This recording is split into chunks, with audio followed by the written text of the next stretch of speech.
ururka dhalinyarada Samakaab waxaa la aasaasay 18 Oktoobar 2016 waana dhalinyaro isu bahaysatay sidii ay wax ugu qaban lahaayeen dadka iyo deegaanada ay ka soo jeedaan ee ku yaala gobolada dhexe ee dalka Soomaaliya.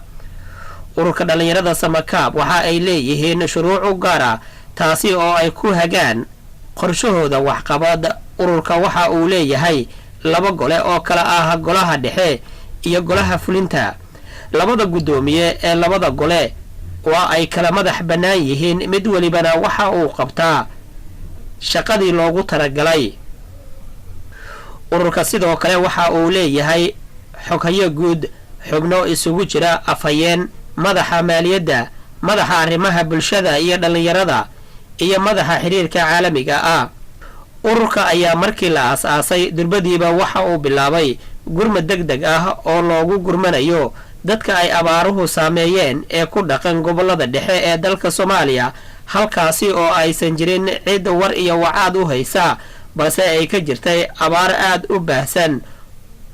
ururka samafalka ee Samakaab ayaa durbadiiba bilaabay olole ay lacago uga ururinayaan dhalinyarada isku bahaysatay Samakaab, waxa ayna durbadiiba awood u yeesheen in ay gaaraan deegaanada ay abaaruhu ka jiraan si ay deeq u gaarsiiyaan halkaasi.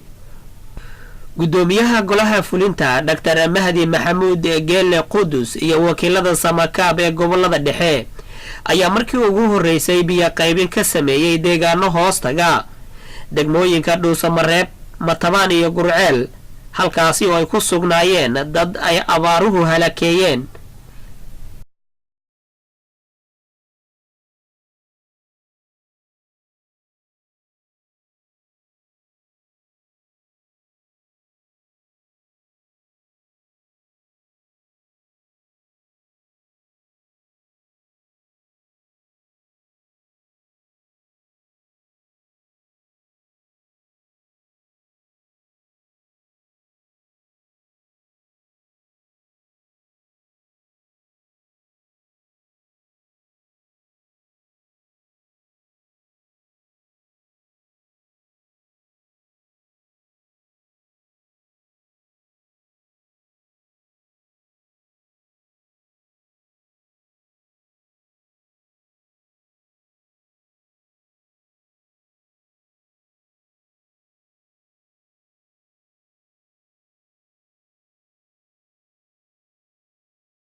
ka gadaal markii dhalinyarada Samakaab ay gaareen gobolada dhexe ee dalka oo aysan jirin cid samafal halkaasi u tagta ayaa durbadiiba waxa bilowday dad badan in ay maraan wadadii ay faleen ururka Samakaab.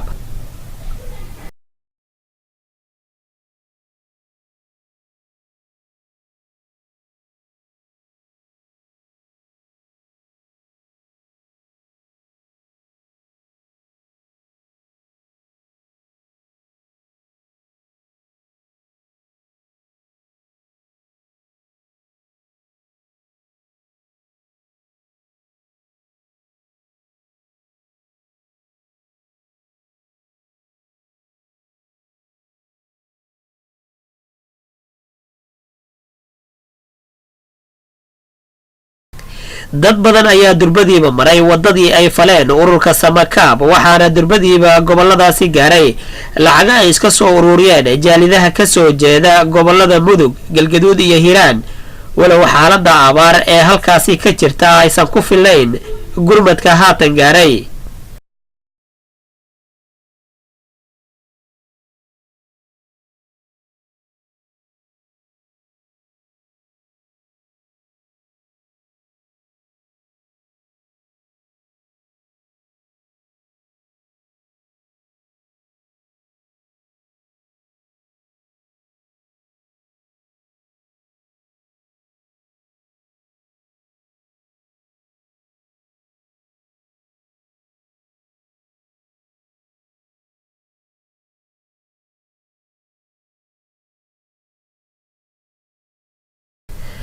dabayaaqadii bishii aynu ka soo gudubnay ee March ayaa mar kale ururka samakaab iyo ururka dhaqaatiirta galmudug medical forum oo iskaashanaya ay deeq isugu jirta biyo raashin iyo dawo gaarsiiyeen goboladaasi.